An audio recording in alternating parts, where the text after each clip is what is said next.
All right, this is not great. The price for fertilizer, for seed, for feed, all of it is going up. And of course, that spells bad news for farmers as they prepare for next season.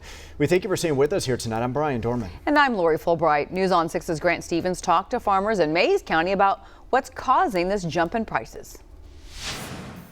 Farmers across the state are finding themselves in the same situation. Their costs are going up, and that makes it a little harder to make a living.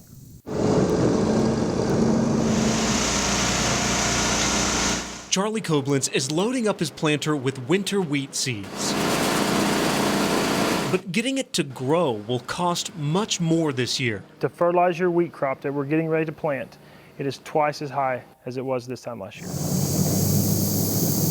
He says the cost of nearly all of his inputs, things like fuel, seed, fertilizer, and chemicals, have gone up, and that the last two have nearly doubled in price. Stuff we have to have. Farmers don't have much of a choice. Because when it's time to plant, you need to have the product on hand. And if you don't have the product, it doesn't matter what the excuse is, you just don't have it, then it can't be done. Mike Steed manages J&B Feed, which supplies farmers with necessary fertilizers. He says a number of factors like labor and material shortages have put a squeeze on the supply chain. Part of the problem in getting product in here was not the actual product, but it was the plastic jugs and bottle lids to put on them to ship them out.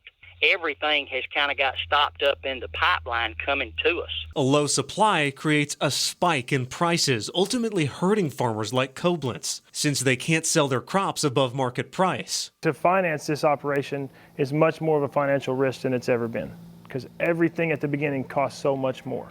Despite the rise in costs, these farmers are a positive bunch, and they're hoping for a better next year. In Mays County, Grant Stevens, Oklahoma's own News on 6.